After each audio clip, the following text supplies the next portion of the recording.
ওরা বলতেছেন যে এই ভয়াবহ বন্যা প্রতি বছর যে হচ্ছে শুধুমাত্র পানি বাড়ার কারণে হচ্ছে না, পানি পাস না হতে পারার কারণেও হচ্ছে।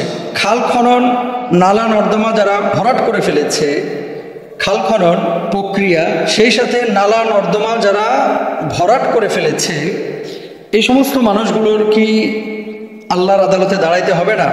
খুব গুরুত্বপূর্ণ একটি বিষয়।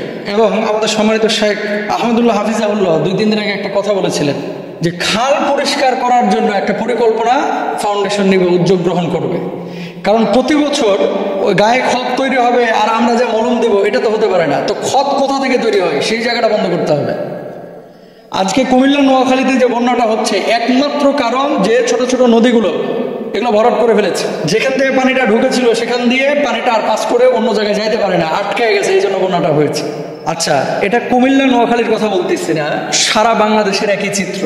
মানুষ আগে কিন্তু পুকুর অনেক রেখেছিল, আগে খাল নালা নর্দমা অনেক রেখেছিল। এখন কিন্তু ঢাকার ভিতরে ময়লা ফেলতে ফেলতে এটাকে ভরাট করে ফেলে।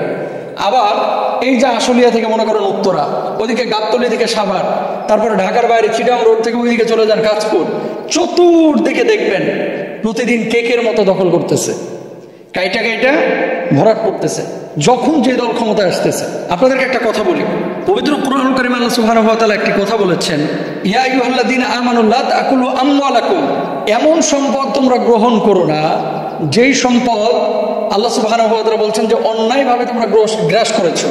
এই যে বুড়িগঙ্গা নদীর তীরে অনেকে আপনার অবৈধভাবে বসতি স্থাপন করে, এই গাবতলীতে সাইনবোর্ড লেখা থাকে এই জমির মালিক অমুকে অমুকে অমুকে।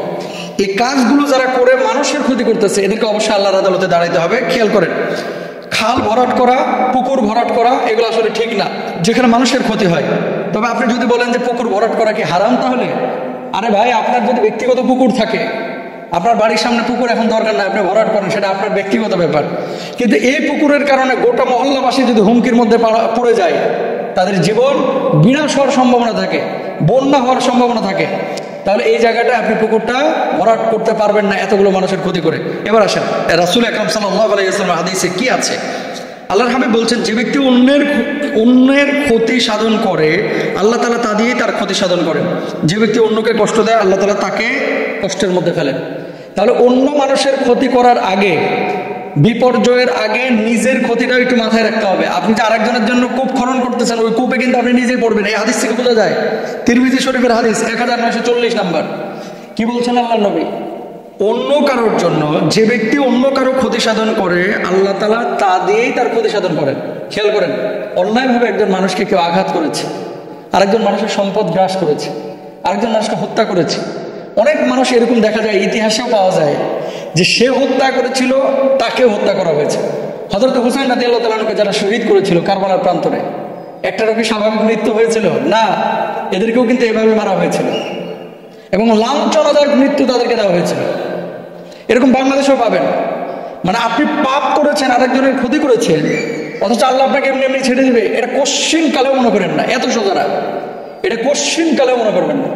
আপনি একজনের ক্ষতি করবেন আর আল্লাহ তাআলা আপনাকে এমনি এমনি ছেড়ে দিবে, ভুলেও এই কথা মনে করবেন না, মানে বিপদে পড়বেনই আপনি। এরপর আসেন, আবু বকর সিদ্দিক রাদিয়াল্লাহু তাআলা আনহু, তিনি বলছেন, নবীজি সাল্লাল্লাহু আলাইহি ওয়াসাল্লাম এই সাহাবী কিন্তু বেশি হাদিস বর্ণনা করেন নাই, সামান্য কয়েকটা হাদিস বর্ণনা করেছেন। তিনি হাদিসের মধ্যে বলতেছেন কি, যে ব্যক্তি কোনো মুমিনের ক্ষতি সাধন করে অথবা তার বিরুদ্ধে ষড়যন্ত্র করে, সে আল্লাহর পক্ষ থেকে অভিশপ্ত। নবী থেকে অভিশাপ দিয়েছে, আল্লাহ থেকে অভিশাপ দিয়েছে।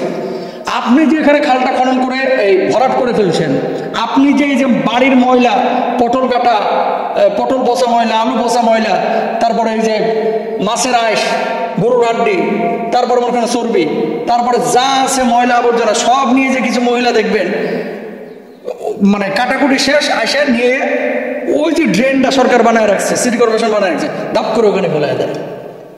এরপরে কি হচ্ছে? আপনি ফেলে দিলেন আপনার বাড়ির সামনে, মাথায় আকল কাজ করে না যে এখানে পানিটা কিভাবে বাস করবে। তার মানে কি গোটা মহল্লাবাসীর ক্ষতি আপনি করলেন।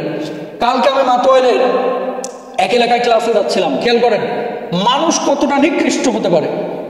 200 মিটারের মধ্যে দেখলাম 5টা ম্যানহোল নাই, মানে এই লোহার ঢাকনা, যে এই ঢাকনার লোভ সামলাইতে পারে নাই। 5টা ম্যানহোলের ঢাকনা 200 মিটারের মধ্যে নাই, 1 কিলোমিটারের মধ্যে 13টা ঢাকনা নাই, 13টা ঢাকনা নাই। তো যে জাতির কাছে পচা পানি যে ড্রেন দিয়ে যায়, ওই ড্রেনের পানিটাকে যে ঢাকনাটা ঢাকে রাখে, এই ঢাকনাটা নিরাপদ না, এর কাছে ব্যাংকের ভল্ট কিভাবে নিরাপদ থাকে? এই মানুষগুলোর কাছে কিভাবে আমাদের সম্পদগুলো নিরাপদ থাকে? কারা এরা? আপনি বলবেন এরা হিরোইনসি হুজুর। সবাই হিরোইনসি না, ভান করে হিরোইনসির, এগুলো চোর, এগুলো ডাকাত। সুতরাং মানুষের ক্ষতি করে কখনো ভালো থাকা যায় না। আল্লাহ তাআলা আমাদেরকে বোঝার তৌফিক দান করুন।